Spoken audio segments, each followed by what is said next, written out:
15th birthday. When I was around 14, we worked off our debt to Mr. Johnson and moved off his farm to Mr. Tompkins' farm, where we rented a house. Mr. Tompkins was a black guy who had inherited his land from his father or somebody. It wasn't a huge farm like the Johnson farm with acres and acres and acres. I think he had something like 25 or 30 acres, but in those days for a black man, that was amazing. We didn't sharecrop on Mr. Tompkins' farm. It wasn't large enough.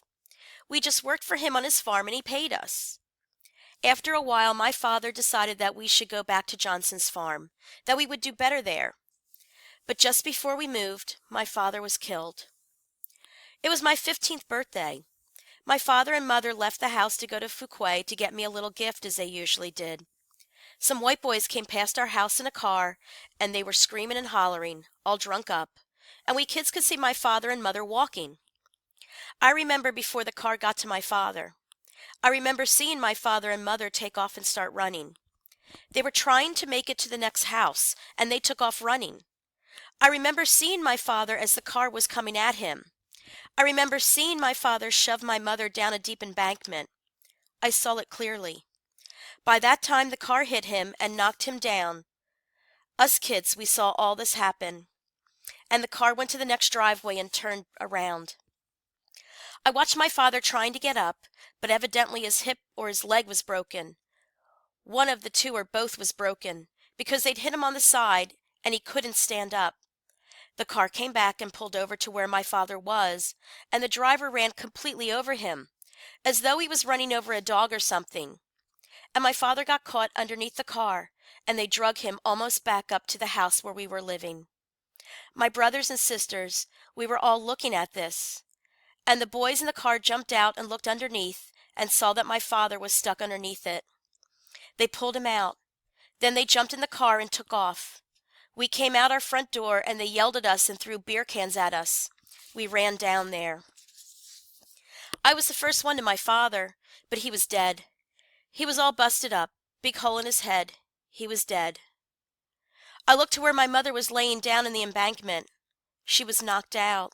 She didn't even know what happened. The next morning, this boy, the driver, and his father came up to our house. We knew who they were. They had a big farm, and they were a very prominent family. They also ran a car place. They were what we used to call parking lot dealers. They were wealthy people. This boy and his father went to see my mother, who was in bed because she was hurt bad and she was upset. The man said to my mother, "Well, I'm sorry what happened, but you know how it is. Boys will be boys. My wife told me to give you $100. I don't know. $100 is a lot of money, but she told me to give it to you and this will help with the funeral bill." And then he turned around to his son and said, "Say you're sorry. Tell her you're sorry you ran over her husband." But the boy wouldn't open his mouth. He just turned around and walked out of the house. So the father said, "Well, I apologize for him. I'm sorry. But I hope you can get along without your husband, and you'll just have to face the facts that these things happen." And that was all that was done about it. A sheriff never came to the house. Nobody investigated it. Nothing. They didn't do anything, and we didn't hear any more about it. But that wasn't the first time things like that happened. I mean, people had gotten run over, and people had got hit by cars and crippled by cars, and there was never nothing done. My mother finally did later on go to court in Raleigh, but they never did anything about it. They just threw it right out of court. She had an appointed lawyer because she didn't have any money to pay for a lawyer. But I can't remember really if he did anything.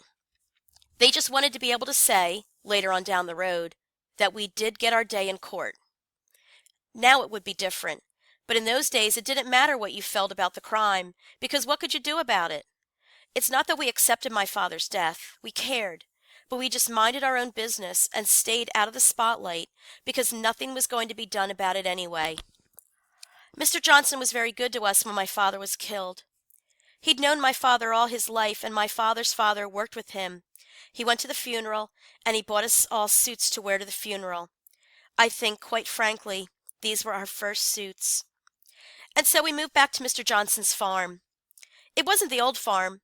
Mr. Johnson had bought another farm, a modern farm. So the house where we went back to when we left Tompkins Farm, it still didn't have a bathroom in it. We had well water on the outside, but it had electric lights and it was a nice, tight house. We liked the place and we lived and worked there until Mr. Johnson got sick and died.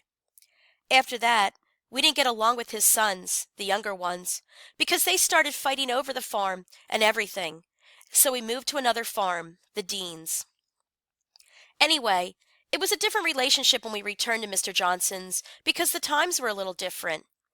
I mean, you didn't make a lot of money, but you would make more than before because kids were now educated some. Like when my mother would go to Mr. Johnson to get money, I'd write down what he wrote down. For instance, when we needed fertilizer or something like that, I would go with him to get fertilizer, and I'd write down the price of fertilizer, and he would write it down too. And this way we kept the same books. But years before then, you couldn't do that. It was considered an insult.